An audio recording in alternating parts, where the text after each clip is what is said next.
যখন কেউ ফজরের নামাজ পড়ল, এরপরে জোহরের নামাজ যখন পড়ে, বলে ফজর থেকে জোহর পর্যন্ত যত সগীরা গুনাহ হয় সব জোহর পড়ার সাথে সাথে আল্লাহ মাফ করে দেয়। বলে যখন জোহর পড়ছে, আসরের নামাজ আদায় করার সাথে সাথে জোহর থেকে আসর পর্যন্ত সব সগীরা গুনাহ আল্লাহ মাফ করে দেয়। মাগরিব যখন পড়ে, বলে আসর থেকে মাগরিব পর্যন্ত যত সগীরা গুনাহ আল্লাহ মাফ করে দেয়। বলে যখন এশা পড়ে, মাগরিব থেকে এশা পর্যন্ত যত সগীরা গুনাহ হয় সব আল্লাহ মাফ করে দেয়। এখন ওই আল্লাহর বান্দা এশার নামাজ পড়ে বাড়িতে গেল, খাইলো, শুয়া পড়লো, সগীরা গুনাহ করারও তার টাইম নাই। বলে এই জন্য বললাম, রাতের বেলা ওই ব্যক্তি হয়তো এক সময় হিসাব করবে, কবিরা গুনাহ তো বহুদূর, হিসাব করার সময় তার আমল নামায় সগীরা গুনাহও পাবে না। অগণিত দুরূদ ও সালাম সৈয়দুল আম্বিয়া, আশরাফুল আম্বিয়া, খাতামুল আম্বিয়া, ইমামুল মুরসালিন, রাহমাতুল লিল আলামিন, মুহাম্মদুর রাসূলুল্লাহ সাল্লাল্লাহু আলাইহি ওয়াসাল্লামের উপর আমি আপনাদের খেদমতে পবিত্র কোরআনুল কারীমের একটা আয়াত ও রাসূল আকরাম সাল্লাল্লাহু আলাইহি ওয়াসাল্লামের অগণিত হাদিস থেকে একটা হাদিস পাঠ করেছি। আল্লাহ তাআলার কাছে তৌফিক চাই, আল্লাহ তাআলা কিছু কথা বলার তৌফিক দান করেন, যে কথাগুলো আমাদের সবার দুনিয়া এবং আখিরাতের জন্য কল্যাণকর হয়। সকলে জবান খুলে বলি আমিন। সম্মানিত উপস্থিতি,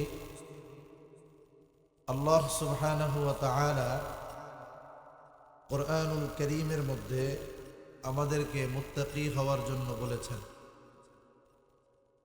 মুত্তাকি হওয়ার নির্দেশ আল্লাহ তাআলা দিয়েছেন, রাসূল আকরাম সাল্লাল্লাহু আলাইহি ওয়াসাল্লাম তাকওয়া অর্জনের নির্দেশ দিয়েছেন। আল্লাহ সুবহানাহু ওয়া তাআলা কোরআনুল কারীমে রাসূল আকরাম সাল্লাল্লাহু আলাইহি ওয়াসাল্লাম বলেছেন, আমরা হাদিসের মধ্যে পাই রাসূল সাল্লাল্লাহু আলাইহি ওয়াসাল্লামের এমন কোনো খুতবা নাই যেই খুতবার শুরুতে নবীজি তাকওয়ার কথা বলেন নাই। প্রতিনিয়ত বারবার তিনি তাকওয়া অর্জনের নির্দেশ দিতেন। যে আয়াতখানা তিলাওয়াত করেছি, উক্ত আয়াতের মধ্যেও আল্লাহ তাআলা তাকওয়া অর্জনের ব্যাপারে গুরুত্ব দিয়েছেন। আল্লাহ তাআলা বলেন, ইয়া আইয়ুহাল্লাযীনা আমানুত্তাকুল্লাহ, হে ঈমানদারেরা, তোমরা আল্লাহ তাআলাকে ভয় করো, হাক্কা তুকাতিহি, ভয় করার মতো ভয় করো, ওয়ালা তামুতুন্না ইল্লা ওয়া আনতুম মুসলিমুন, আর তোমরা মুসলমান না হয়ে মৃত্যুবরণ করো না। সাথে সাথে যে হাদিসখানা আপনাদের খেদমতে পেশ করেছি, উক্ত হাদিসের মধ্যেও রাসূল আকরাম সাল্লাল্লাহু আলাইহি ওয়াসাল্লাম হযরত আবু যর রাদিয়াল্লাহু তাআলা আনহুকে বলতেছেন, হে আবু যর, ইত্তাকিল্লাহা হাইসুমা কুনতা, তুমি যেখানেই থাকো না কেন আল্লাহ তাআলাকে ভয় করো, ভয় করবা। ওয়াতবি'is সাইয়্যাতাল হাসানাতা তামহুহা, বলে তোমার দ্বারা যদি কখনো মন্দ কাজ হয়ে যায়, তুমি ভালো কাজ করবা। মন্দ কাজের পরে যদি ভালো কাজ করো, কি হবে? বলে তামহুহা, ওই ভালো কাজ মন্দ কাজকে মিটায়া দিবে। ওয়াখালিকিন নাসা বিখুলুকিন হাসানিন, নবীজি তৃতীয় নির্দেশ দিচ্ছেন, আবু যর, মানুষের সাথে সদাচরণ করবা। তাহলে নবীজি সাল্লাল্লাহু আলাইহি ওয়াসাল্লাম আবু যর রাদিয়াল্লাহু তাআলা আনহুকে এই হাদিসের মধ্যে উপদেশ দিয়েছেন কয়টা? জোরে বলেন কয়টা? তিনটা উপদেশ দিয়েছেন। আপনাদের ঘুম আসতেছে নাকি? আমার ঘুম আসতেছে। আমি এত রাতে কথা বলে অভ্যস্ত না। মনে করেন ঘোড়া যতই দৌড়াইতে পারুক, ওইটা দিয়ে হাল জোহানো যায় না, যায়। এজন্য আমার ঘুম আসতেছে, ক্লান্তি লাগতেছে, কারণ আমি তো প্রস্তুতি নিছি 10টায় বয়ানের। এজন্য সকালে ফজরের পর থেকে 4 ঘন্টা 3.5 ঘন্টা ঘুমাইছি। এখন পুরো দেহ অবশ অবশ লাগতেছে। তা আমি বেশি সময় আপনাদের কষ্ট দিব না। এক হিসাবেও তারিখ পার হয়ে গেছে, শুরুই করছি 5 তারিখে, দাওয়াত ছিল 4 তারিখ। আমি বেশি সময় কষ্ট দিব না, সর্বসাকুল্য মিলিয়ে আর সর্বোচ্চ ঘন্টাখানি।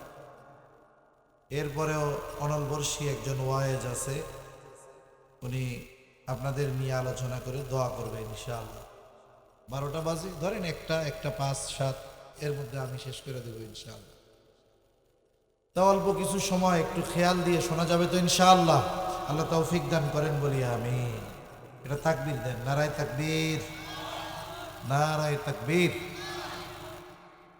সম্মানিত উপস্থিতি, মুমিনের জন্য তাকওয়া অর্জন খুবই গুরুত্বপূর্ণ। কারণ আল্লাহ তাআলা বলেছেন মুসলমান না হয়ে মৃত্যুবরণ করো না। এর আগে বলেছেন আল্লাহকে ভয় করার মতো ভয় করো। এর আগে বলছে ইমানদার আল্লাহকে ভয় করো। তার মানে মুসলমান যদি হতে হয় প্রকৃতভাবে, তাহলে ভয় করার মতো ভয় করতে হবে কাকে? জোরে বলেন কাকে?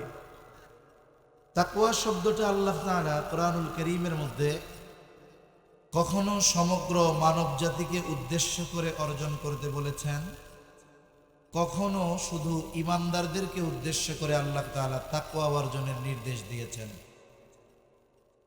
সমগ্র মানুষকে উদ্দেশ্য করে আল্লাহ তাআলা তাকওয়া অর্জনের নির্দেশ দিয়েছেন। যেমন আল্লাহ তাআলা বলেন, ইয়া আইয়ুহান নাসুত্তাকু রাব্বাকুমুল্লাযী খালাকাকুম মিন নাফসিন ওয়াহিদা। আল্লাহ রাব্বুল আলামিন বলেন, হে মানব সম্প্রদায়, ইত্তাকু রাব্বাকুম, তোমরা তোমাদের রবকে ভয় করো। কোন রব? বলে খালাকাকুম মিন নাফসিন ওয়াহিদা, যিনি তোমাদেরকে একটি প্রাণ থেকে সৃষ্টি করেছে। আমাদের সকলকে আল্লাহ তাআলা কয়টি প্রাণ থেকে সৃষ্টি করছে? ঘুমাচ্ছেন?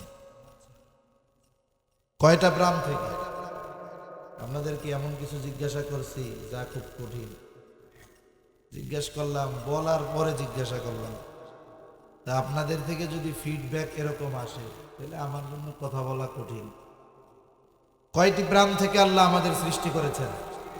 একটি প্রাণ থেকে। মানুষের মূল হলো তার রূহ। মানুষের মূল কি? জোরে বলেন, মূল কি? রূহ। হাদিসের মধ্যে এসেছে, নবীজি সাল্লাল্লাহু আলাইহি ওয়াসাল্লাম বলেন, আল্লাহ তাআলা আদম আলাইহিস সালামকে সৃষ্টি করেছেন মাটি থেকে, আর আমাদেরকে আদম থেকে। আর এক হাদিসের মধ্যে এসেছে, নবীজি বলেন, আল্লাহ তাআলা আদম আলাইহিস সালামের পৃষ্ঠদেশ তথা পিঠ থেকে কিয়ামত পর্যন্ত যত মানুষ আসবে, যত মানুষ আছে, যত মানুষ দুনিয়া থেকে চলে গেছে, সকলের রূহ, হোক সে নারী হোক সে পুরুষ, আদম আলাইহিস সালামের পৃষ্ঠদেশ থেকে আল্লাহ বের করেছেন। তাহলে আমাদের মূল কি বলেন তো? রূহ। মূল কি? জোরে বলেন। এই রূহ আল্লাহ বের করেছেন কয়জনের থেকে? একজনের থেকে। আল্লাহ তাআলা সেটাই বলেন, হে মানব সম্প্রদায়, হোক সে মুসলিম বা অমুসলিম, আল্লাহ তাআলা বলেন, হে মানব সম্প্রদায়, তোমরা ওই রবকে ভয় করো যিনি তোমাদেরকে একটি প্রাণ থেকে সৃষ্টি করেছেন। এই যে সব মানুষকে উদ্দেশ্য করে তাকওয়া অর্জনের নির্দেশ আল্লাহ তাআলা দিয়েছেন, মুফাসসিরিনে কেরাম বলেন, এখানে তাকওয়ার উদ্দেশ্য হলো, হে মানব সম্প্রদায়, তোমরা ঈমান আনো। কথা কি বুঝতে পারছেন? হে মানব সম্প্রদায়, তোমরা ঈমান আনো। কার উপরে? ওই রবের উপরে। কোন রব? যিনি তোমাদেরকে একটি প্রাণ থেকে সৃষ্টি করেছেন।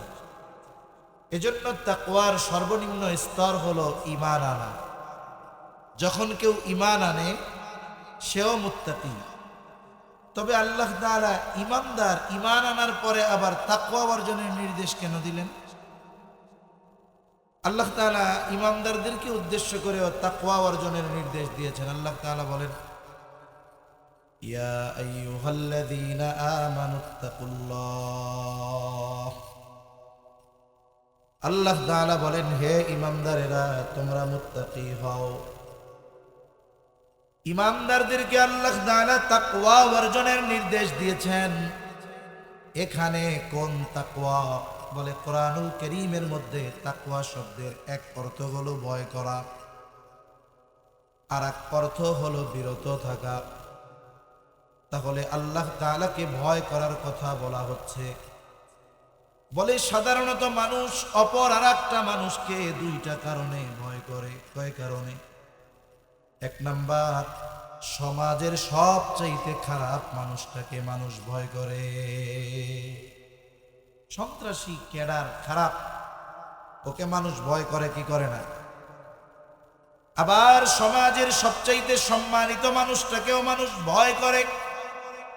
আপনার সমাজের, আপনার এলাকার সবচাইতে বুজুর্গ যেই মানুষটা, মুত্তাকি যেই মানুষটা, সেই মানুষটাকে দেখলেও মানুষ ভয় করে।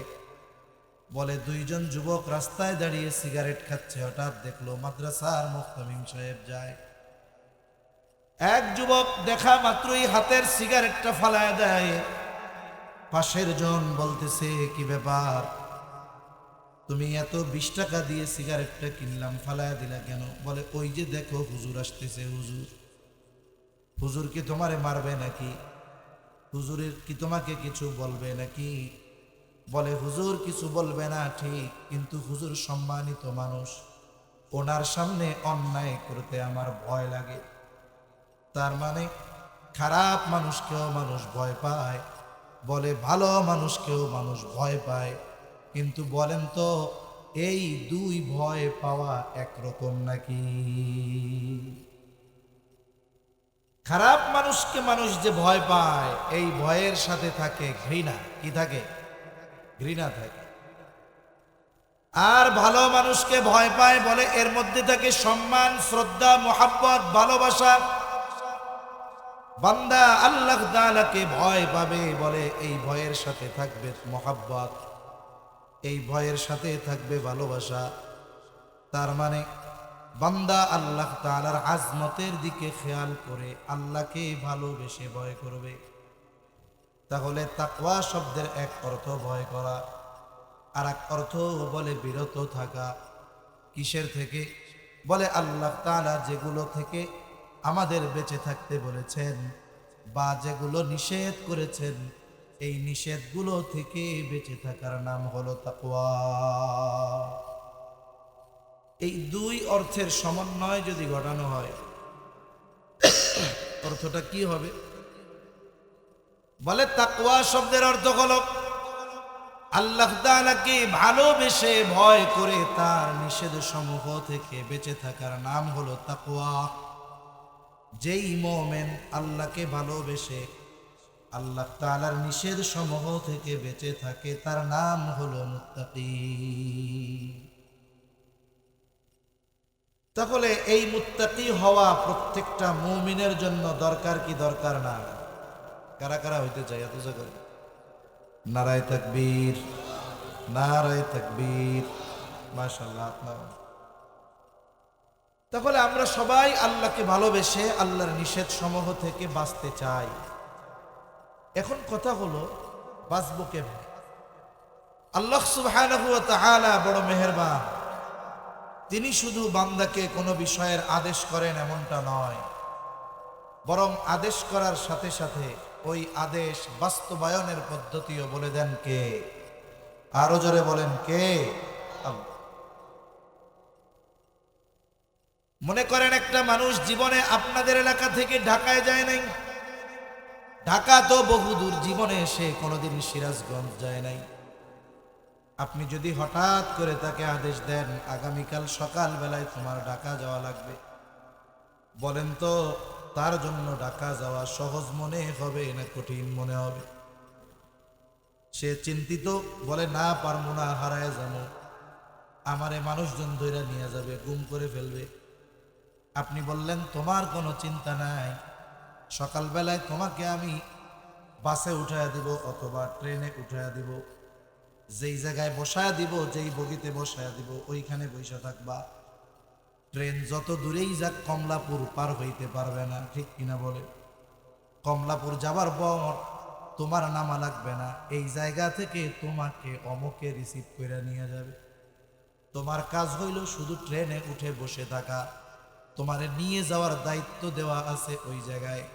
বলেন তো, যখন আপনি ঢাকা যাওয়ার আদেশ তাকে দিলেন, তার কাছে ঢাকা যাওয়া যেমন কঠিন মনে হচ্ছিল, আপনি যখন যাওয়ার পদ্ধতি বলে দিলেন, এখন তার কাছে কি আগের মতো কঠিন মনে হবে নাকি? এখন মনে হবে হায় এতকাল ঢাকা গেলাম, ঢাকা যাওয়া এত সহজ, ট্রেনে বইয়া থাকলেই চলে যাওয়া যায়, কি করছি, জীবনটাই বৃথা। আল্লাহ রাব্বুল আলামিন বান্দাকে শুধু আদেশ করেন তা নয়, বরং এই আদেশ বাস্তবায়নের জন্য কি করতে হবে, কোন পদ্ধতিতে আদেশ বাস্তবে রূপদান করতে হবে, সেটাও যিনি জানায় দেন তিনি কে? আরো জোরে বলেন না কে? আল্লাহ তাআলা আদেশ করার সাথে সাথে তাকওয়া অর্জন করার পদ্ধতিও জানায় দিয়েছেন। সবগুলো পদ্ধতি একসাথে বলা সম্ভব নয়, সুযোগও নাই। একটা দুইটা পদ্ধতি আমরা জানব।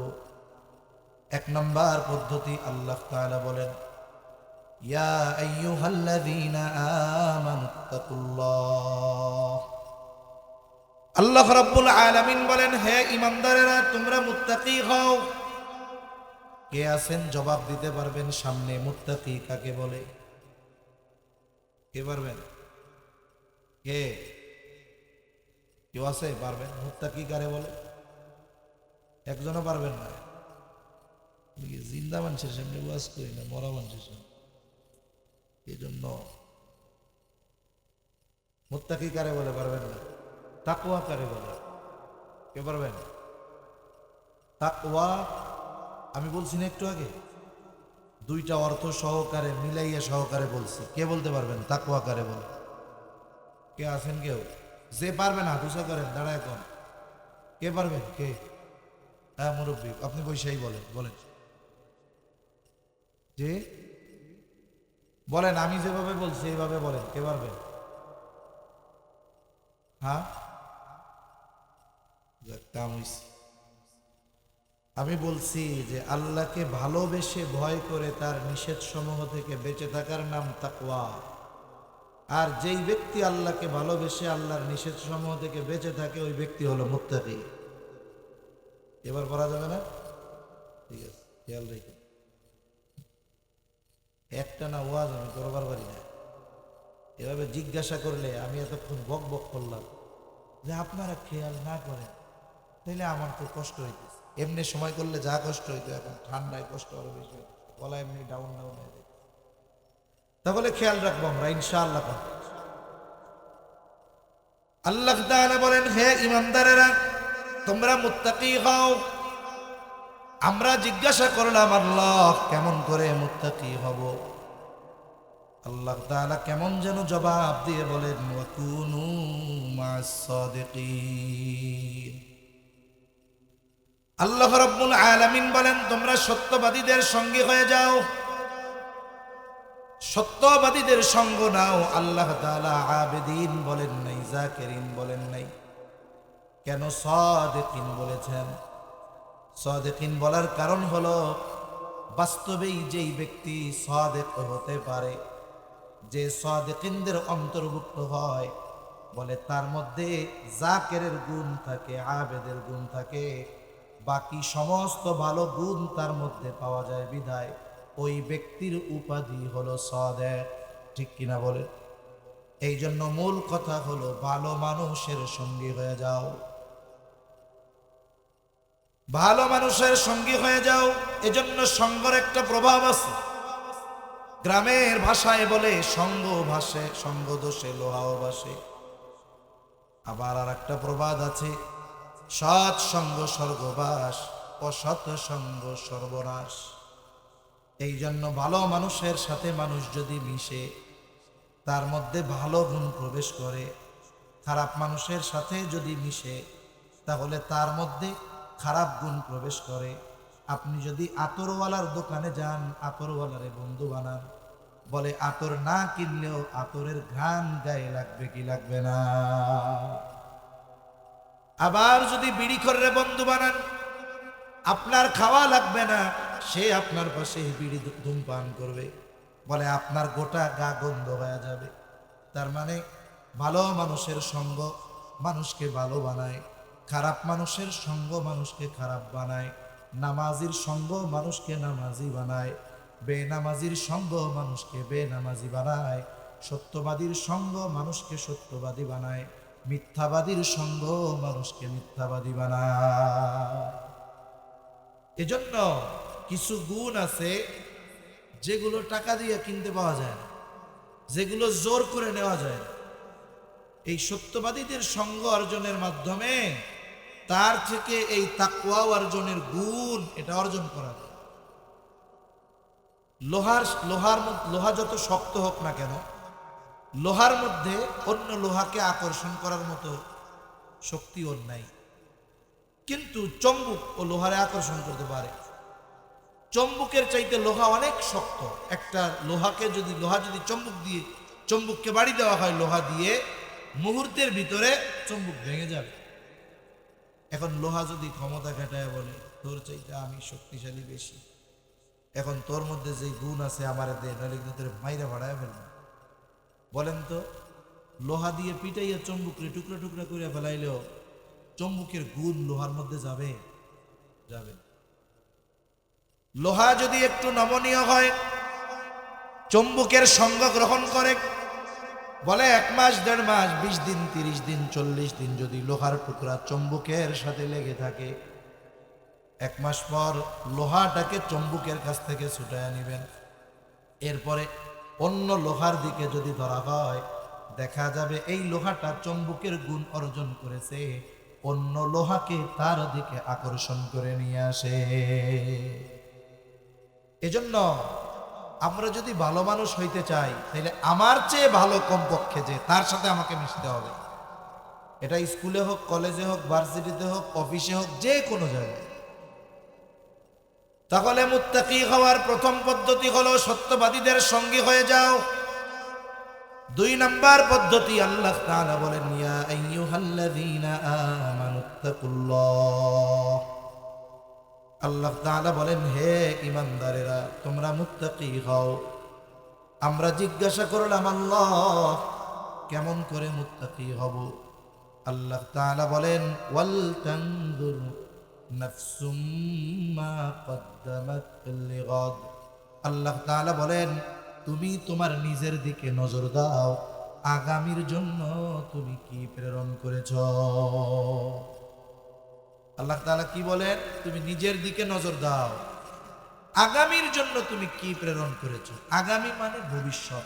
আগামী মানে কি বলেন? ভবিষ্যৎ।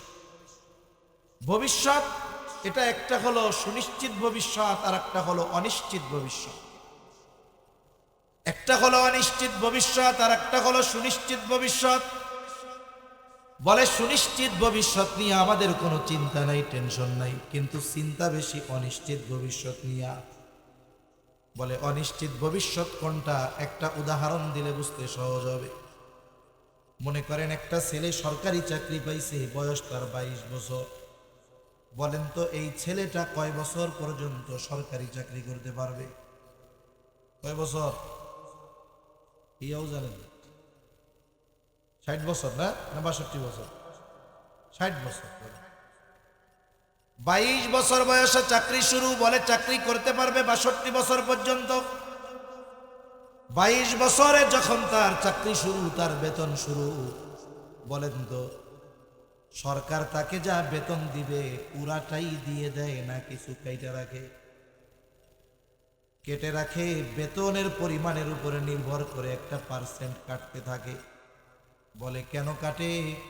কেমন যেন গভর্নমেন্ট বলে, সরকার বলে তুমি 20 বছর বয়সে চাকরিতে ঢুকছো, 60 বছর পর্যন্ত চাকরি করবা, 40 বছর তোমার যৌবন সব এইখানে শেষ, বাড়িতে যাবা বুড়া হইয়া। তুমি হয়তো চিন্তা করতেছ চাকরি শেষে কি করব, কি খাবো, খালি হাতে বাড়ি যাব। সরকার বলে না, এই চিন্তা তোমার করার প্রয়োজন নাই, তোমার যে কাজ দেওয়া হয়েছে তুমি করতে থাকো। এই 40 বছর ব্যাপী তোমার বেতন থেকে প্রতি মাসে যেই টাকাগুলো কাটা হবে, বলে চাকরি যখন শেষ এর দ্বিগুণ পরিমাণ তোমাকে হাতে দিয়া টাকার বস্তা দিয়ে তোমারে বাড়িতে পাঠানো হবে। কেন? যেন 60 বছরের পর থেকে তুমি আরামে বসে বসে খেতে পারো, ঠিক না? নিজেও জমাও কেন? কই জমাই, এখন কামাই করতে পারতেছি, এখন জমাই, বুড়াকালে বসে বসে খামো। বলেন তো, সরকার 60 বছর পরে ভালো থাকার জন্য তার জন্য টাকা জমাই দিচ্ছে। এই যে ভবিষ্যতের চিন্তা করে গভর্নমেন্টও টাকা জমায়, সেও জমায়। এই ভবিষ্যৎ তার জন্য অনিশ্চিত না সুনিশ্চিত? জোরে বলেন, অনিশ্চিত। ও 60 বছর পর্যন্ত বাঁচবে কিনা ওর কোনো গ্যারান্টি আছে? গ্যারান্টি। কিন্তু ও চিন্তিত, সরকারও চিন্তিত। গরম পানি আনে। এটা হলো অনিশ্চিত ভবিষ্যৎ, যেটা নিয়ে আমাদের চিন্তা বেশি। আল্লাহ তাআলা আমাদেরকে অনিশ্চিত ভবিষ্যতের দিকে নজর দিতে বলেন নাই, নজর দিতে বলছেন কোন ভবিষ্যতের দিকে? জোরে বলেন, সুনিশ্চিত ভবিষ্যতের দিকে। আল্লাহ তাআলা সুনিশ্চিত ভবিষ্যতে ভালো থাকার জন্য কি পাঠাইছো এটার দিকে খেয়াল করো। সুনিশ্চিত ভবিষ্যৎ কোনটা? বলে সুনিশ্চিত ভবিষ্যৎ মরার পর থেকেই শুরু হয়ে যাবে। সুনিশ্চিত ভবিষ্যৎ কবর, সুনিশ্চিত ভবিষ্যৎ হাসর, সুনিশ্চিত ভবিষ্যৎ পরকালের সব। বান্দা কবরে ভালো থাকার জন্য কি পাঠাইছো নিজের দিকে একটু নজর দাও। আখেরাতে ভালো থাকার জন্য কি জমাইছো নিজের দিকে নজর দাও। আল্লাহ তাআলা এইখানে মূলত হিসাবের কথা বলতেছে। হিসাবের বুজুর্গানে দিন যারা, এরাও আমাদেরকে একটা হিসাবের কথা বলেন, মুহাসাবার কথা বলেন। বলে এই হিসাবটা টাকা পয়সার হিসাব নয়, এই হিসাবটা হলো ভালো মন্দ কর্মের হিসাব। আপনাদের এই সলঙ্গা বাজারে বড় বড় ব্যবসায়ী আছে না? একদিনে সবাই বড় ব্যবসায়ী হয় না। নিয়ম নীতি মেনে যে ব্যবসা করে ও আসলে বড় ব্যবসায়ী হতে পারে। নাইলে আমি কত দেখছি বেকার পোলা, বাপ প্রবাসে থেকে টাকা কামাইছে, আসার সময় কোটি টাকা নিয়ে আসছে। এখন পোলা কয়, আব্বা কিছুই তো করলাম না, এক কাম করেন বাজারে একটা দোকান দিয়ে দেন। সুন্দর মতো 10 লাখ খরচ করে ডেকোরেশন বানাইয়া 40 লাখ টাকার মাল উঠাইয়া দিচ্ছে। এইবার পোলা তো 22 বছর ধরে বন্ধুদের সাথে আড্ডা মাইরা এইসব করে কাটাইছে। ও তো প্রফেশনাল বিজনেসম্যান না। এইবার দোকানে বসছে, 40 মাসের আগেই দোকানের তাক সব খালি। আছে না নাই? আবার কত ব্যবসায়ী আছে 100 টাকা পুঁজি নিয়ে ব্যবসা শুরু করছে। সময়ের পরিবর্তনে এক সময় 100 কোটি টাকা পুঁজির মালিক হয়ে গেছে। আছে না নাই? একজন আলেমের ব্যাপারে সেই দিন শুনলাম, করোনার মধ্যে 2500 টাকা নিয়ে ব্যবসা শুরু করছে। কয় হাজার? করোনা শুরু হয়েছে বাংলাদেশে কবে? বলে 17 মার্চ 2020, জন্মদিনের পরে। এর আগে আমাদের দেশে করোনা ছিল না। তার মানে 2020 সালে করোনা শুরু হয়েছে। উনি 20 সালের লাস্টের দিকে বা মাঝামাঝি দিকে ব্যবসা শুরু করছে। পুঁজি কত? জোরে বলেন। এখন তার পুঁজির পরিমাণ, তার মানে তার বিজনেস ভ্যালু এখন 1 কোটি টাকার উপরে। 4 বছরের মধ্যে সে তার পুঁজিরে বানায় ফেলছে কোটি টাকা। বন্ধুদের সাথে আড্ডা দিলে কাম হইতো? হ্যাঁ, একেবারে ঘুটে যেত। কোথেকে 2500 ঘুটে যেত। ঠিকই কইছে। বাজারে বড় বড় ব্যবসায়ী যারা, এরা কিছু নীতি ফলো করে। বলে বাজার বা মার্কেট দোকান বন্ধ হবে 10টায়, ও শাটার নামায় দেয় 9টায়। এবার দোকানের মধ্যে বসে বসে সারা দিনের হিসাব করে।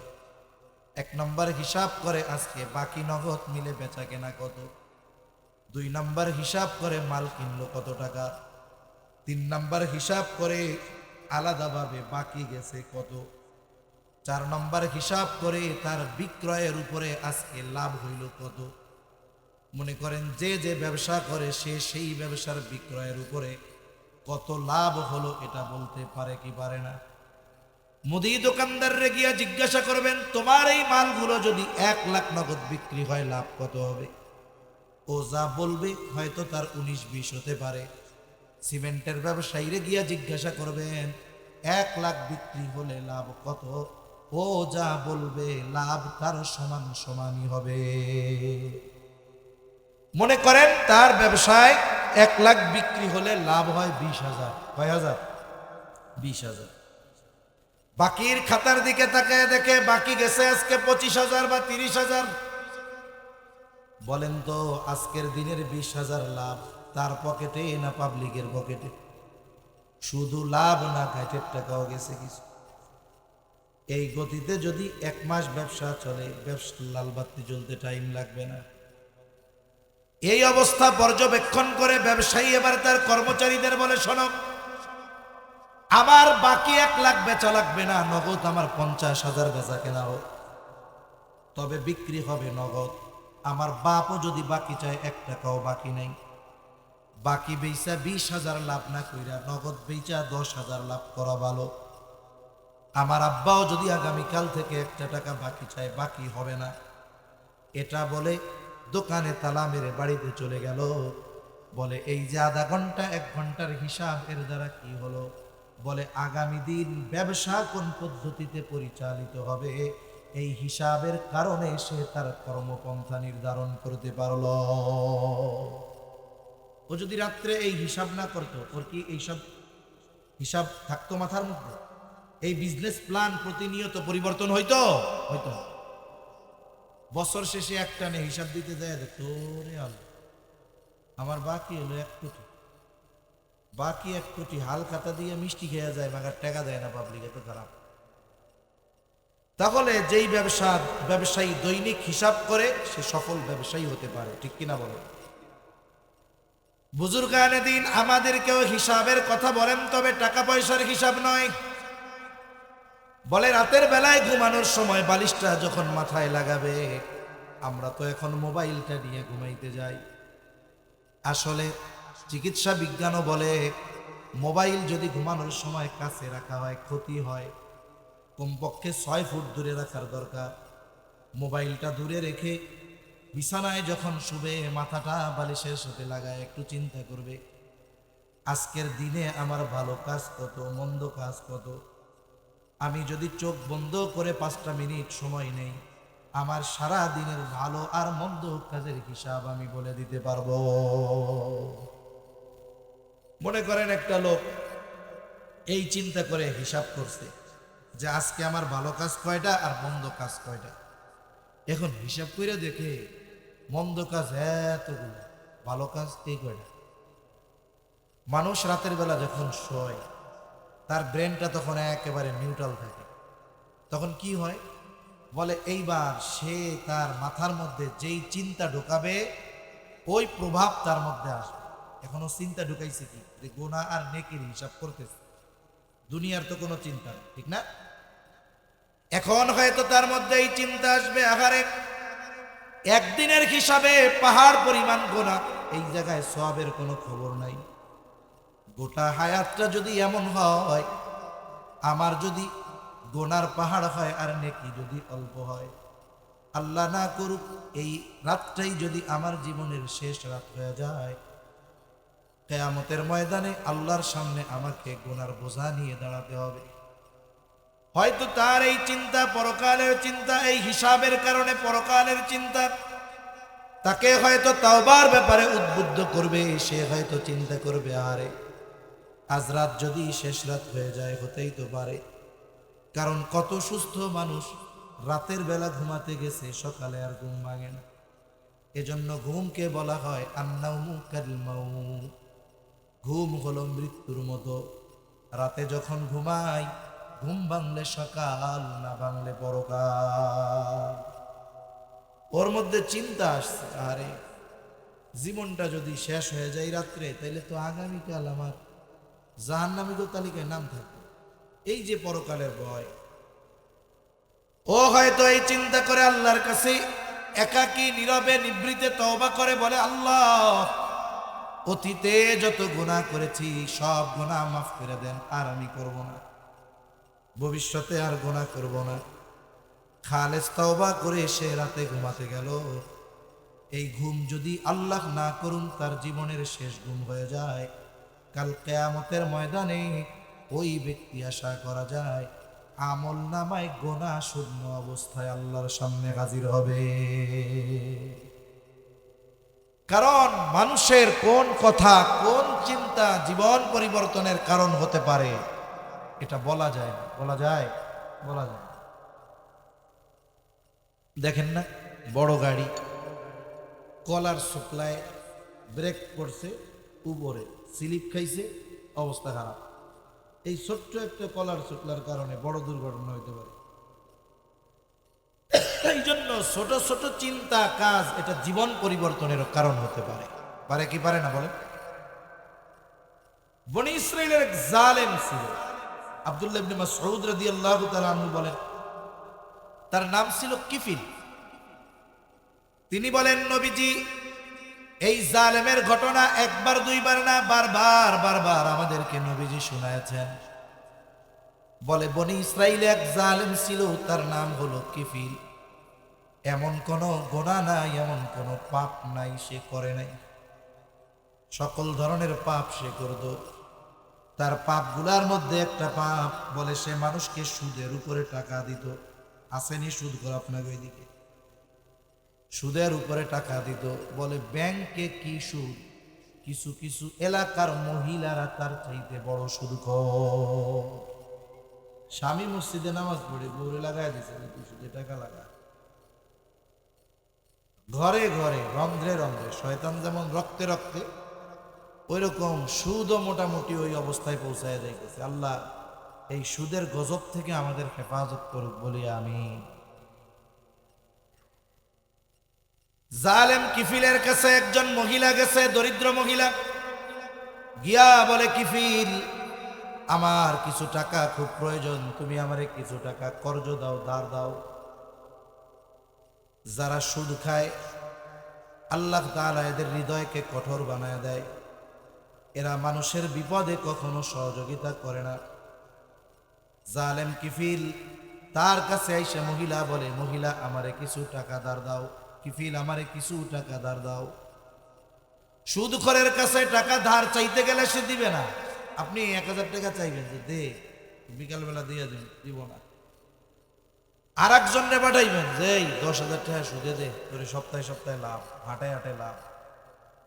এবার দেখবেন লুঙ্গির কোমর থেকে খুইলা মোটা বান্ডিল দিয়ে কেবল যত লাগবে তত লাভ। আছে না নাই? জালেম কিফিল বলে, মহিলা আমি টাকা ধার দিতে পারবো না, আমি সুদে টাকা ধার দেই, লাভ দিতে হবে। মহিলা বলে, কিফিল আমার যদি সুদের টাকা লাভ দেওয়ার মতো সুযোগ থাকতো তাইলে কি তোমার কাছে টাকা চাইতে আসতাম নাকি? জালেম কিফিল সব ধরনের গুনাহ সে করত। এইবার মহিলাকে বলে, মহিলা সুদের লাভ না দিতে পারো তাইলে তুমি আমার সাথে জেনায় লিপ্ত হবা, এই প্রতিশ্রুতি যদি দাও তাইলে তোমারে আমি কিছু টাকা দিতে পারি। হাদিসের মধ্যে আসছে, কাদাল ফাকিরু আন ইয়াকুনা কুফরা, দরিদ্রতা মানুষকে কুফরি পর্যন্ত পৌঁছায় দেয়। অভাবের তাড়নায় হয়তো ওই মহিলা কিফিলের এই কথা মেনে নিল, শর্ত মেনে নিল। আমাদের সমাজে আশেপাশে ঢাকা শহরে অনেক মানুষকে দেখা যায় অপরাধের সাথে জড়ায় যায়। অনেক মানুষ অপরাধ শখে করে, বিষয়টা এমন নয়। সবার ব্যাপারে যদি খোঁজ নিয়ে দেখা যায়, এইরকম কিছু মানুষ পাওয়া যাবে যে তারা অপরাধের সাথে জড়ানোর অন্যতম কারণ হলো তাদের অভাব। অভাবের কারণেও মানুষ অনেক সময় অপরাধের সাথে জড়ায় যায়। একেবারে প্রত্যন্ত অঞ্চলগুলোর মধ্যে, ওই লালমনিরহাট, কুড়িগ্রামের কিছু জায়গা আছে, ওইসব জায়গায় সাধারণ মানুষের জন্য যাওয়া কঠিন।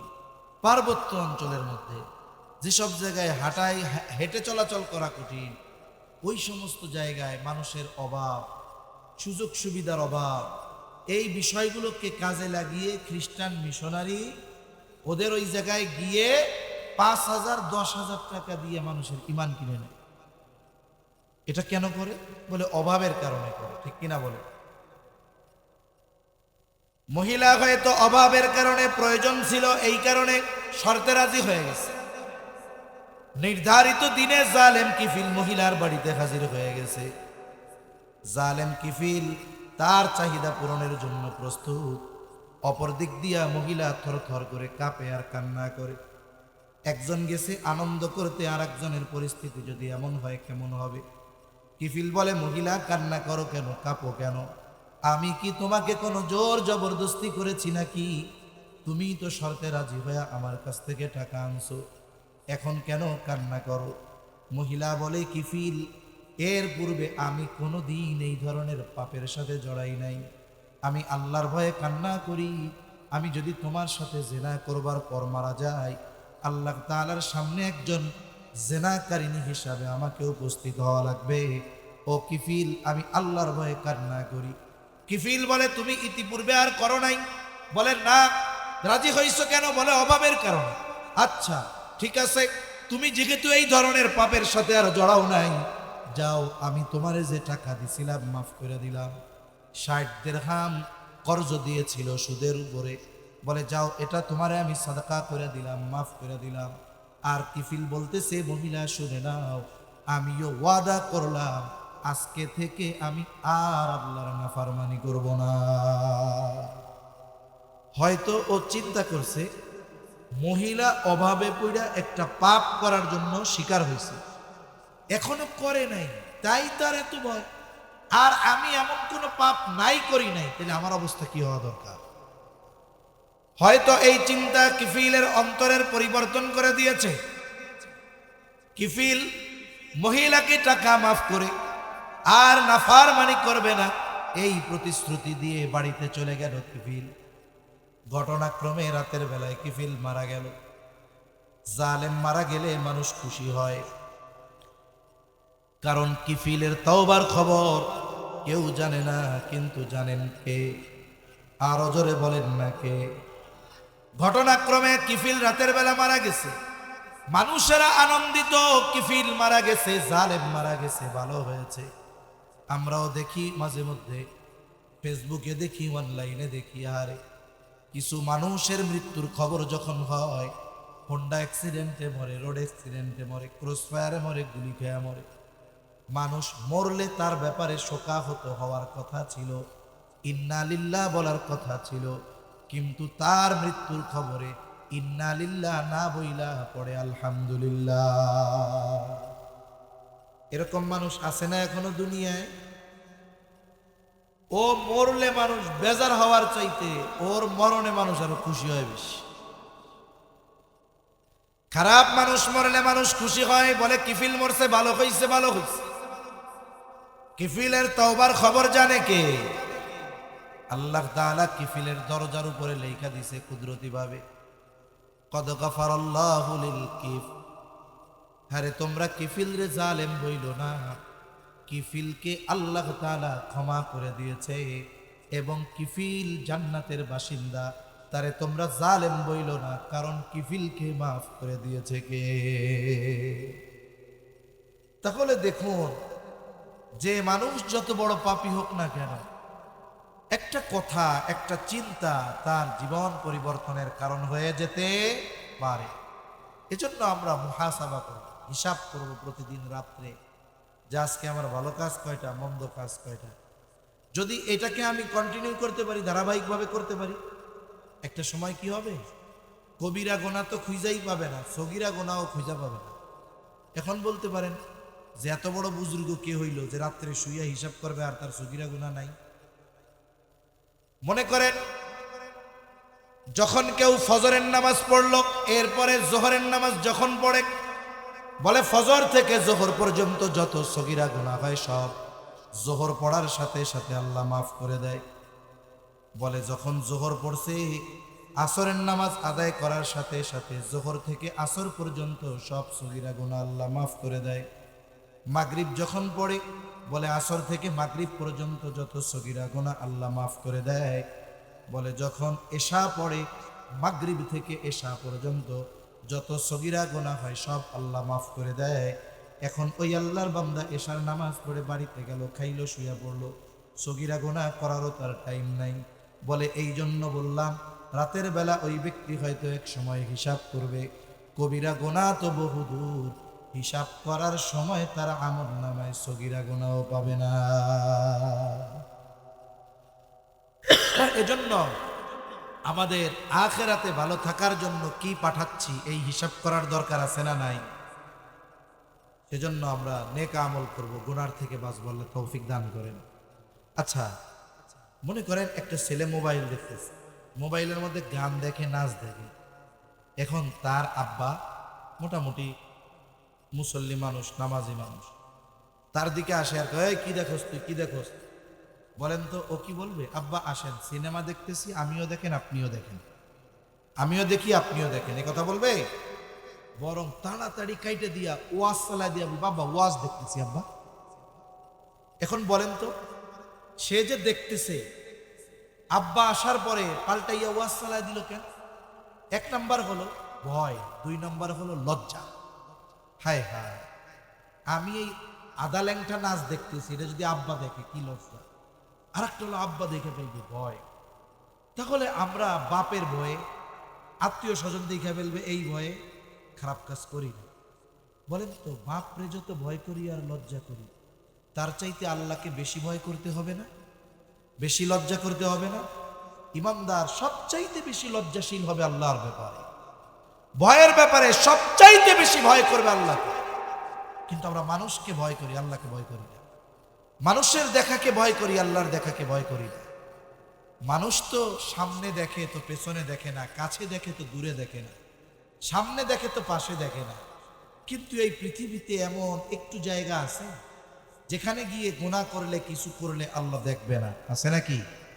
জোরে বলেন, আছে? নাই।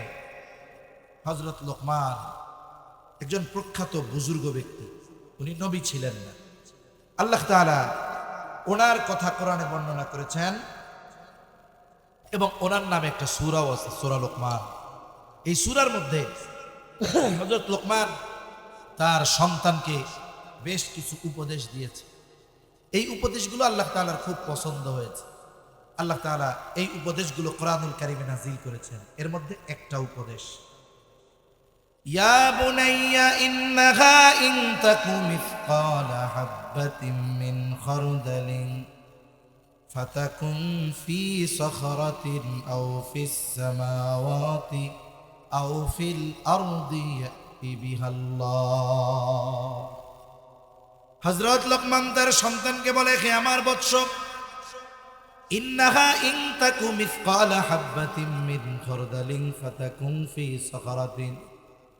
ইন্নাহা, ওই আমলটা, যে আমলটা তুমি করেছো, ওই আমলটা যদি সরিষা দানা পরিমাণ হয়, বলেন আমলটা ভালো আমল হোক আর বদ আমল হোক, বলে যে আমলটা তুমি করেছো, তোমার কৃত ওই আমলটা যদি সরিষা দানা পরিমাণ হয়, ফাতাকুম ফি সখরা, ওই সরিষা দানা পরিমাণ আমলটা যদি তুমি কোনো পাথরের মধ্যে করো, আও ফিস সামাওয়াত, আসমানেও যদি করো, আও ফিল আরদ, জমিনেও যদি করো, বলেন তো আমলটা কতটুকু? জোরে বলেন কতটুকু? যেখানেই করো না কেন, ইয়াতি বিহাল্লাহ, তোমার ওই সরিষা দানা আমল সহ তোমাকে হাজির যিনি করবেন তিনি কে? আল্লাহ তাআলা ওই দিন শুধু কর্তাকে হাজির করবে না, অথবা শুধু কর্মকে হাজির করবে না, উভয়কে হাজির করবে। আমাকে আমার কর্ম সহকারে আল্লাহর সামনে উপস্থিত হতেই হবে। এখন যেই ব্যক্তি এই চিন্তা করে যে আমি যেখানেই থাকি না কেন আমাকে দেখেন আল্লাহ, এই চিন্তা যার অন্তরের মধ্যে পরিপূর্ণভাবে আছে, বলেন তো সে একাকী ঘরে যদি থাকে সে কি গুনাহ করবে? কি চিন্তা করবে? দেখতেছে কে?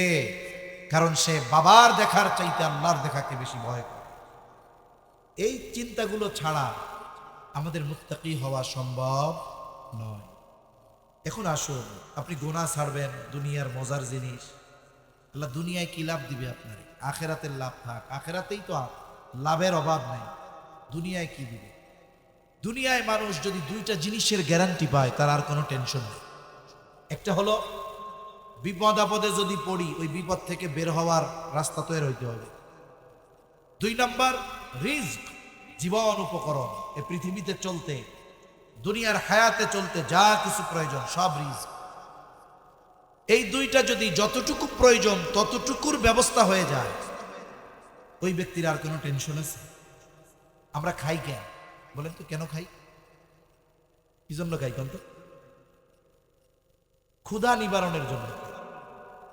এখন ক্ষুধা নিবারণের জন্য, খিদা দূর করার জন্য 15 পদের তরকারি দিয়ে খাওয়া লাগবে? জোরে বলেন। আরে ভাত মাছ, ভাত, ডাল, ভাত, ভর্তা, পান্তা ভাত, মরিচ পেঁয়াজ দিয়ে খাইতে আরো বেশি মজা, ঠিক কিনা বলো? প্রথম বিষয় হলো আমার এই প্রয়োজন মেটানোর জন্য যতটুকু দরকার ততটুকুর নিশ্চয়তা যদি হয়ে যায়। আমি অসুস্থ, এখন কি দরকার? বলে চিকিৎসা। বলে টেনশন নেই, তোমার যতটুকু চিকিৎসা লাগবে ততটুকু ব্যবস্থা করা হবে। এই যে প্রয়োজন, দুনিয়ার প্রয়োজন মেটানোর ব্যবস্থা যদি হয়ে যায়, আর বিপদ আপদে পড়লে ওইখান থেকে বাঁচার পদ্ধতিও যদি হয়ে যায়, ওই ব্যক্তির আর কোনো চিন্তা আছে? জোরে বলেন আছে? এই দুই নিশ্চয়তা আল্লাহ তাআলা দেওয়ার ঘোষণা দিয়েছেন। কে, কারা পাবে? আল্লাহ তাআলা বলেন, وَمَن يَتَّقِ اللَّهَ يَجْعَل لَّهُ مَخْرَجًا وَيَرْزُقْهُ مِنْ حَيْثُ لَا يَحْتَسِبُ। আল্লাহ তাআলা বলেন, মান ইয়াত্তাকিল্লাহ, যে আল্লাহ তাআলাকে ভয় করে, তার মানে যেই ব্যক্তি মুত্তাকি, আল্লাহকে ভালোবেসে তার নিষেধ সমূহ থেকে বেঁচে থাকে, আল্লাহকে ভালোবেসে ভয় করে তার নিষেধ সমূহ থেকে যেই ব্যক্তি বেঁচে থাকে, আল্লাহ তাআলা তার ব্যাপারে বলেন ইয়াজআল লাহু মাখরাজা। ওই ব্যক্তি যদি বিপদ আপদেও পড়ে, ওই বিপদ থেকে বের হওয়ার রাস্তা যিনি বলে দিবেন তিনি কে? এরপরে আল্লাহ তাআলা বলেন ওয়ায়ারযুকুহু মিন হাইসু লা ইয়াহতাসিব। আল্লাহ তাআলা বলেন, যে আল্লাহকে ভালোবেসে ভয় করে তার নিষেধ সমূহ থেকে বেঁচে থাকে, তার রিজিকের কোনো টেনশন নাই, আল্লাহ তাআলা ওই ব্যক্তিকে ধারণাতীত কল্পনাতীত জায়গা থেকে রিজিকের ব্যবস্থা আল্লাহ করে দেয়। এটা কি আমার কথা, আমার দাদার কথা, আমার পীর সাহেবের কথা? কার কথা? জোরে বলেন, আল্লাহর কথা। এজন্য আমরা যদি গুনাহমুক্ত জিন্দেগি গঠন করি, আমরা যদি আল্লাহকে ভালোবেসে ভয় করে গুনাহ থেকে বেঁচে থাকি, শুধু আখিরাতের লাভ না, দুনিয়ার লাভও আছে। দুনিয়ার লাভ আছে, ওইটা তো আছেই, দুনিয়ায়ও আছে। এজন্য যারা পাপ কর্মের মাধ্যমে দুনিয়ায় উপার্জন করে, বলেন এরা চালাক না বোকা? তার মানে কি হইল? দুনিয়ায় এরা শান্তি পায় না, আখিরাতেও এদের জন্য কোনো শান্তি নাই। তাহলে নবীজি আবু যর রাদিয়াল্লাহু তাআলা আনহুকে কয়টা উপদেশ দিয়েছিলেন? তিনটা। কয়টা? জোরে বলেন। এক নাম্বার, ইত্তাকিল্লাহা হাইসুমা কুনতা। আবু যর, যেখানেই তুমি থাকো না কেন আল্লাহ তাআলাকে ভয় করবা। দুই নাম্বার, ওয়া আতবি'is সাইয়্যাতাল হাসানাতা তামহুহা। আবু যর, তোমার দ্বারা যদি কখনো মন্দ কাজ হয়ে যায়, তুমি ভালো কাজ করবা, কি হবে? বলে ভালো কাজ যদি করো মন্দ কাজ মিটে যাবে। আল্লাহ বলেন, ইন্নাল হাসানাতি ইউযহিবুনাস সাইয়্যাত। ভালো কাজ মন্দ কাজকে মিটিয়ে দেয়। আমার আপনার দ্বারা মন্দ কাজ হতেই পারে। হাদিসের মধ্যে আসছে, বলে বনি আদম যদি গুনাহ নাই করত, ফেরেশতাই হয়ে যেত, তাহলে আল্লাহ তাআলা আর এক জাতি সৃষ্টি করতেন যারা গুনাহ করত, আল্লাহর কাছে মাফ চাইতো, আর আল্লাহ তাদের মাফ করে দিতেন। সুবহানাল্লাহ বলে। দেখুন নবীজি আর এক হাদিসের মধ্যে বলেন, কুল্লু বানি আদম খাত্তাউন। প্রত্যেকটি বানি আদম পাপী, তবে উত্তম পাপীকে বলে যে পাপ করে পাপের উপরে স্থির থাকে, ওইটা না, বরং পাপ হইছে শয়তানের ধোকায়, ও আল্লাহর কাছে মাফ চায়, তাওবা করে। আল্লাহ তাআলা বলেন এটা হলো উত্তম পাপী। সুবহানাল্লাহ বলেন। দেখুন আল্লাহর কত দয়া বান্দার উপরে। এজন্য আমার আপনার দ্বারা মন্দ কাজ হতেই পারে, তবে ওই মন্দ কাজের উপরে স্থির থাকাটাই হলো বোকামি। বরং হয়ে গেছে শয়তানের ধোকায়, মাফ চাইবো কার কাছে? জোরে বলেন, আল্লাহর কাছে। মন্দ কাজটা যেমন হবে ভালো কাজটা তেমন হতে হবে। এখন মন্দ কাজটা হয়েছে কবিরা গুনাহ, ওইটা কি তওবা না করলে মাফ হবে? জোরে বলেন, হবে? হবে। এজন্য মন্দ কাজ যেমন বলে, এর বিপরীতে ভালো কাজটাও তেমন হতে হবে। আমাদের দেশে অনেক মানুষ আছে যৌবনকালে ক্ষমতা শক্তির ব্যবহার করে অন্যের সম্পদ মেরে খেয়ে জুলুম করে সম্পদের পাহাড় গড়ে। যেই 60 বছর 62 বছর বয়স, কয় মরার টাইম হয়ে গেছে, আর গুনাহ করন যাবে না। সিরাজগঞ্জ শহরে 5টা বাড়ি, ঢাকা শহরে 10টা বাড়ি। ওর কোনো কিছুই না বলে সব মানুষেরটা মেরে খাওয়া। এখন 60 বছর বয়স, আগের মতো শক্তি নাই, সামর্থ্য নাই। এখন হুজুরের ওয়াজ শুনছে, কি ওয়াজ কয়, যার হজ কবুল হয়ে যায় বলে সে কেমন যেন সদ্য ভূমিষ্ঠ নিষ্পাপ শিশুর ন্যায় হয়ে যায়। পাইছি সুযোগ, এতকাল গোনা করছি, এইবার হজ কইরা সব ডিলিট করে দিব। এই আশায় মক্কা শরীফ যাইয়া হজ করছে, প্রতি বছর হজ করে, টাকা আছে তো, 2 মাস 3 মাস পর পর ওমরা করে। বাইতুল্লাহর পাশে অনেক দোকান আছে, মদিনায় তসবির দোকান, ওই দোকানগুলা থেকে একটা 1000 দানার তসবি কিনে আনছে। আগে মসজিদে ঢুকতো না, এখন মসজিদ থেকে বাইর হয় না। এখন বলেন তো, 1000 দানার তসবি প্রতিদিন যদি 1000 বার পড়ে, বলে আস্তাগফিরুল্লাহ আস্তাগফিরুল্লাহ, আল্লাহ মাফ করে দেন, মাফ করে দেন, ও যদি কিয়ামত পর্যন্ত হায়াত পায় আর আস্তাগফিরুল্লাহ আস্তাগফিরুল্লাহ পড়তে থাকে, হজ যদি প্রতি বছর করে, উমরা যদি প্রত্যেক দিনও করে, বলেন তো বান্দার হক মেরে খেয়ে যেই পাপ করেছে, ওই পাপ আল্লাহ তাআলা তাকে মাফ করবে নাকি? এজন্য মন্দ কাজ যেমন ওইটা ডিলিট করতে হলো, ভালো কাজও তেমন দরকার, ঠিক কিনা? 3 নাম্বার উপদেশ নবীজি বলেন, ওয়াখালিকিন নাসা বিখুলুকিন হাসানিন। নবীজি বলেন, আবু যার, তুমি মানুষের সাথে সদাচরণ করবা। বলে সদাচরণ এটা ব্যাপক অর্থবোধক একটি শব্দ। সহজ কথা হলো, প্রতিটা মানুষের উপরে মানুষের হক আছে না নেই? আমার উপরে আপনার হক আছে, আমাদের উপরে অমুসলিমদের হক আছে, আমার উপরে মা বাবার হক আছে, স্ত্রীর উপরে স্বামীর, স্বামীর উপরে স্ত্রী। বলে আপনি আমাকে জীবনে দেখেন নাই, দেখা হয়েছে, বলে এরপরেও হক আছে। কি হক? বলে আপনি আমার বড়, আপনার সাথে আমি খারাপ আচরণ করতে পারবো না। আমি যদি আপনার সাথে খারাপ আচরণ করি তাহলে আপনার হক নষ্ট করা হবে। প্রতিবেশীর উপরে প্রতিবেশীর হক আছে। আরে প্রতিবেশী যদি অমুসলিম হয়, তার হক আছে না নাই? জোরে বলেন। আমাদের দ্বন্দ্ব তো বেশি প্রতিবেশীদের সাথে। আপনাদের এলাকায় কেমন কি জানি না, আমাদের অঞ্চল দিয়ে এগুলো বেশি। এই বাড়ির জমি ঠেলাঠেলি নিয়ে, ওকে তোর মধ্যে আমি পাই 3 হাত, ওকে আমি পাই 6 হাত। এবার ডাক দেয় কারে? জমি মাপের জানি কি কয়, নামে আমিন, বিশ্বস্ত, কিন্তু ওইগুলোর সব বেআমিন। ও মাপের মধ্যে এমন সিস্টেম লাগায় রাখবে, ওইটা ওরে কন্টিনিউ কাস্টমার বানায় ফেলবে। 6 মাস পর পর ওর জন্য ডাকা লাগে। উকিল আছে না, উকিল, এই মামলা যখন তারিখ দেয়, উকিল মনে মনে আল্লাহর কাছে কয়, আল্লাহ নিষ্পত্তি জানি না হয়, আরো কমপক্ষে 50টা তারিখ দিও আল্লাহ। কারণ তারিখ যত ঘন ঘন আর যত বেশি কামাই তত বেশি, ঠিক কিনা বলেন? এজন্য উকিলরা আসলে চায় না মামলা নিষ্পত্তি হোক, তাহলে তো কামাই বন্ধ হয়ে যাবে। এরা কাম করবে এমন ভাবে যে প্রতিবেশীর সাথে দ্বন্দ্ব থাকে, অথচ দেখো শেষ করে দিব এখনই। আয়েশা সিদ্দিকা রাদিয়াল্লাহু তাআলা আনহা নবীজিকে বলতেছি, ইয়া রাসূলুল্লাহ সাল্লাল্লাহু আলাইহি ওয়াসাল্লাম, আমার 2 জন প্রতিবেশী, বলে একজন মুসলিম আর একজন হলো ইহুদি। ইয়া রাসূলুল্লাহ, প্রতিবেশী হিসাবে কে আমার কাছে বেশি হক প্রাপ্য? আগে ধর্মীয় পরিচয় উল্লেখ করে দিয়েছে, কারণ মুসলিম হিসাবে অপর মুসলিমের উপরে হক আছে না নাই? কিন্তু দেখুন, যখন প্রতিবেশী 2 জনের কথা বলা হলো, একজন মুসলিম আর একজন অমুসলিম, নবীজি এই কথা বলেন নাই আয়েশা যে মুসলমান সে তোমার কাছে হক প্রাপ্য বেশি, এটা বলেন নাই। বরং নবীজি বলেছেন, আয়েশা, যার দরজা তোমার দরজার বেশি কাছে, সে প্রতিবেশী হিসাবে তোমার কাছে বেশি হক প্রাপ্য।